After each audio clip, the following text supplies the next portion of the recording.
Edwin Allen High, mourning death of student. The Edwin Allen High School in Clarendon is mourning the death of a student who collapsed at the institution on Friday. The deceased has been identified as Tanisha Gale. Reports are that she collapsed during a training session. She was taken to the Percy Junior Hospital where she was pronounced dead. Principal Jermaine Harris told reporters that the school community is saddened by the tragedy. We just started officially our new school year, and we were not anticipating this kind of news. But it is something that we, as a staff, we are grappling with. So when we got the news yesterday evening, we immediately activated our critical incident response team, and we provide initial support to the girls because she was one of the student athletes living at the dormitory. So we immediately went by the school, the board chairman, principal, and guidance counselors, among other teachers. So we offered the necessary support to the girls, and we contacted the parents. So it's a very difficult time for us, but we are trying to provide the necessary support for the girls at this time. Taxi operator shot dead by men posing as passengers. A taxi operator was shot and killed by one of two men posing as passengers in Greater Portmore, St. Catherine. Dead is 54-year-old Delroy Williams of Waterville Avenue, Havendale, Kingston 20. Reports are that about 10:50 p.m., Williams was operating a taxi when two men posing as passengers entered the vehicle. Upon reaching a section of Henderson Boulevard, the men requested a stop. When they alighted from the vehicle, one of the men reported to pull a firearm from his waistband and open fire, hitting Williams. The men then escaped on foot in the area. The police were alerted and officers who responded found Williams suffering from gunshot wounds to the upper body. Williams was taken to hospital where he was pronounced dead. Investigations are ongoing. Meantime, the Transport Operators Development Sustainable Services TODS has condemned the murder of the taxi operator in Greater Portmore, St. Catherine. TODS President Hector Newman expressed sadness at Williams' killing. He urged taxi operators to remain vigilant. Mr. Newman pointed out that operators can decide who to transport. It is sad. This is another in a string of problems we have with woodlands all across the island, especially in the Kingston Metropolitan Transport Region and in St. James. We are calling strongly on the government to help us to find a way. It is clear that we as taximen can bear arms. We'll be greater targets for these men. Most of them traveling now like passengers. Some pull over, empty your vehicle, hit you hard.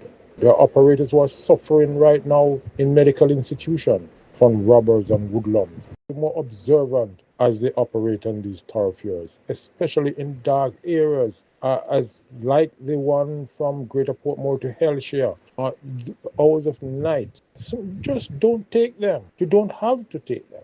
And again, we know the financial obligation upon the sector is way low and work ungodly hours, graveyard hours, in order to make a living. But we have to be careful. Alleged teacher killer to return to court November. Delroy Palmer, otherwise called Swag Boss and Basco, who's facing the court for murder of school teacher Angela Angie Hamilton of Pear Tree Grove, St. Mary, will remain behind bars until his next court date on November 6. Hamilton was killed in January this year. Palmer, a 31-year-old laborer, appeared in the St. Mary Parish Court on Thursday. According to police reports, during an investigation, DNA evidence linked Palmer to the crime scene. He was arrested in August during a police operation in Harmony Hall in Highgate, St. Mary. Hamilton, who was principal of Richmond Basic School, was found in several stab wounds at her home in Pear Tree Grove. The deceased, who lived alone, had recently returned home from a first-time trip overseas where she had visited her daughter. A family member visited the home of Hamilton after phone calls to her cellular phone went unanswered and discovered her body in a section of the house in a pool of blood. Palmer is said to be known by the deceased as she had taught him in basic school. Police reports also indicated that Palmer has a criminal record. Miss Hamilton's body was the first recorded murder for the parish of St. Mary this year. Chang's eyes exit wants to make way for young blood. A political career spanning more than 40 years, Dr. Horace Chang, the country's Deputy Prime Minister and National Security Minister, believes it is time for him to step aside and make room for someone younger. Chang, who retained his St. James Northwestern seat in the September 3rd general election, a constituency he held for the Jamaica Labour Party since 2002, said this will be his final term as Member of Parliament. I've had 6 terms in Montego Bay, a record, but I think it's time somebody younger takes over and bring them out dynamic, Dr. Chang said in an interview with reporters last Wednesday. I think it's a good time to go. We have done well, 3 consecutive successful general elections at the party level. I've had the pleasure of working with the most successful Prime Minister, Dr. Andrew Holness, in the country's history, and we have done a lot of things that have been different, Chang noted. Reflecting on his career in representational politics, which began in Hanover Western, Chang said, I've gone through some very critical times, so it's time for me to look at my memories more than I look at creating new ground and give younger persons an opportunity to do so. He had made a similar declaration a few years ago, but decided to forego that decision. I found it is very easy to work with him, Mr. Holness. I think he found it similar, and we were able to do things in the interest of the party that has resulted in good success. So we keep doing that, Chang explained. Besides being re-elected MP 2 weeks ago, the veteran politician considers the outcome of the country's 19th general election, which saw the JLP securing 35 seats to the PNP 28. One of his proudest moments as General Secretary of the victorious party. The party has never had a successful third election. The election, despite a lot of tense moments and a lot of intense debates, went very well, so it is a great day for the country, and political violence was almost non-existent, Chang told reporters. And since I came into this field in the 70s, to have an election of this type was particularly satisfying, so it was, for me, a proud moment for the political party and the party leader, whom I support in being elected leader. And at this time, for the country to be able to participate in an election of this type in Jamaica, I think it went peacefully, added Chang. In his role as Minister of National Security, Chang said he is most proud of the steady reduction in the murders in recent years. There was no single defining moment, but to witness the decline has been quite a sense of achievement and satisfaction, he said, while recounting personal stories of families who can finally live with a greater sense of safety, calling those moments the most rewarding. With Holness set to be sworn in as Prime Minister on Tuesday, the party will be paid for a new cabinet.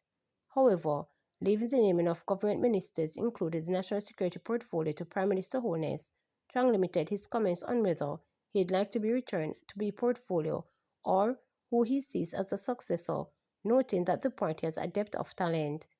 In his role as Member of Parliament, Chang highlighted his work in education through his constituency scholarship program and has supported university students from some of Jamaica's toughest communities. To see young students emerge from the inner city as outstanding professionals makes me really feeling good about what we're doing, he told reporters.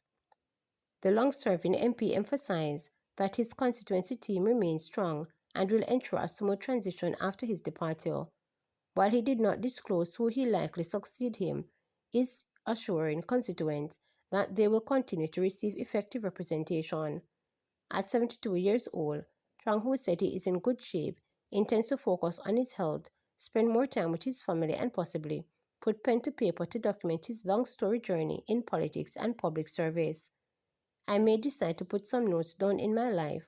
It has been a long journey, an interesting journey, said Chang, who disclosed that he loves to write. But retirement will not mean a complete withdrawal from public life. I have a lot to do, and I may remain active in the community, but at this point in my life, it's time to give younger people the space, insisted Chang. Before becoming a fixture on the country's political scene, Chang was a medical officer of health for Trelawney. Over the years, he served in many ministerial capacities and played a key role in contributing to the JLP's political fortunes.